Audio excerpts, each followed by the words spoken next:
na po tayo sa Laguna. So kung makikita nyo, ayan, yung mga taga Laguna, alam niya, kabisado yung lugar na ito mga bro. So nandito na tayo mga bro sa Lumban, Laguna. So bali kakarating lang natin mga bro. Naikot na natin yung buong Luzon.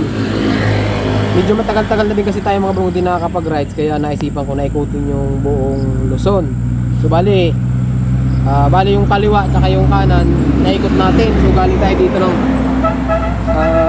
Laguna, ayan, Bulacan, Pampanga, Tarlac, ayan, Benguet, La Union, Ilocos Sur, tsaka Norte, hanggang doon sa Pagudtod, Cagayan, Sapari, Gonzaga, Santa Ana, pababa tayo ng bali mga bro, hindi na pala tayo dumaan dito sa may Isabela kasi yung daan natin, umiko tayo ng Kalinga, yung province ng Kalinga, diretso tayo ng Mountain Province, baba tayo ng Nueva Ecija, tapos hindi na tayo dumaan ng Tarlac. Okay, hindi na tayo dumaan ng Tarlac, bali dumaan tayo ng Nueva Vizcaya, Nueva Ecija, lumusot tayo ng Cabanatuan City sa may, alam ko nakakasako pa dyan sa Cabanatuan. Kung di ako nakakamali, Nueva Ecija pa rin mga bro. Hindi na tayo dumaan doon sa may parting Baler, sa may Aurora kasi malayo na po yun, hindi nakakayanin naman natin. Hindi nakakayanin mga bro ng oras kasi bali ilang araw ba, papatak 7 days. Para makapag-rides kayo mga bro ng ganon, kailangan talaga hindi kaya ng dalawang araw. Kaso hindi rin kayo makakapamasyal. Kasi ang plano ko talaga mga bro, dadaanan ko lang talaga lahat, iikutin ko lahat ng buong Luzon.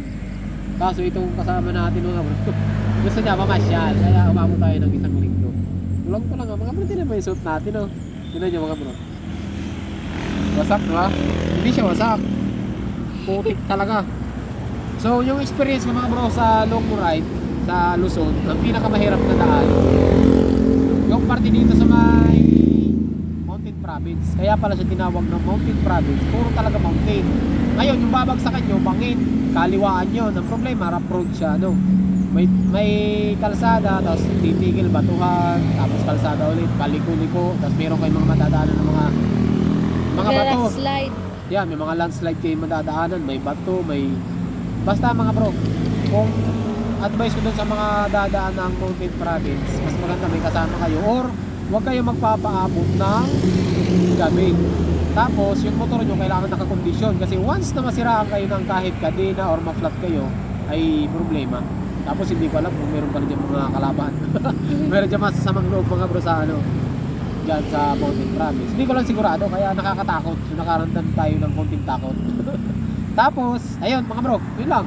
Kailangan nakakondisyon yung motor nyo para iwas aberya na rin. Siya nga pala, nagpapalit tayo ng gulong dito sa Nueva Vizcaya kasi kung mapapansin nyo yung gulong natin ay bubigay na.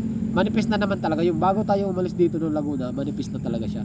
So lumabas yung kanyang mga bituka dito na sa Mountain Province. Didiretso na natin ng Buntok, baba dito sa Ifugao. Pagdating sa Nueva Vizcaya, talagang sasabog na siya, kaya nag-decide na tayo na papalitan natin kahit second hand. So pinalitan natin siya, umabot lang 1,000 yung gulong kasama na yung labor kasi nahirapan din yun ang gabi, kaya tinulungan na rin natin. Yun lang mga bro, tamang lang kasi matagal-tagal na rin tayo hindi nakakapag-rides. Loobin mga bro, isusunod natin is yung Marinduque tsaka Mindoro. Ikutin natin yung buong Mindoro tsaka Marinduque. So may advice ko lang sa inyo mga bro, dun sa mga gusto mag-rides ng North Loop, ang unang-una yung gawin mga bro, huwag nyo kakalimutan is yung pananalangin sa Diyos kasi yun ang pinakamahalaga sa lahat. Kasi kapag ang Diyos ang nag-ingat sa inyo mga bro, wala kang pangamba. Yun ang pinaka-una yung gagawin. Tapos syempre, kukondisyon yung motor, tapos dapat meron kayong tamang pahinga, tulog. Basta mga bro, maganda, maiikot mo yung mga lugar. May napakaraming lugar sa Luzon na magaganda mga bro. Lalong lalo dito sa may enjoy niyo yung daan dito sa Banawe. Kasi napakaganda po ng daan sa Banawe. Nakakatakot, talaga nakakatakot. Lalong lalo lang kung madadaanan yung mga bro yung kung meron kayong fear of heights kung tawagin. Fear of heights. Nakakatakot ka, sobrang taas mga bro. Ako Stage nag-enjoy fright. naman. Ay, iba mo pa. Nakaka-enjoy siya. Height. Pero ito yung angkas ko kasi mga bro, wala nyo. Nanginginig na. Sa sobrang taas naman talaga. Pero ayos. Worth it. Ayos. Sulit naman mga bro.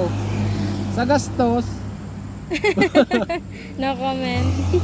loko mga bro, pero iniisip po maabot ng tayo ng 20 mil kasi yung gulong, yung mga tinulugan natin, wala naman tayong kapamilya. Pero maraming salamat sa mga subscribers natin kasi meron mga subscribers na nagchat-chat na, bro, dito muna kayo tumuloy. Nakakahiya naman mga bro.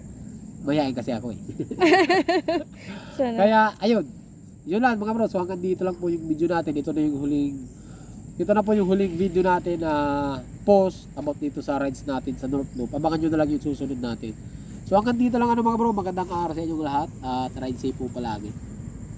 Yay. Ito pala yung kasama natin, oh. Ano masasabi mo sa rides natin? Pagod. Joke. Maliban sa pagod. Masaya.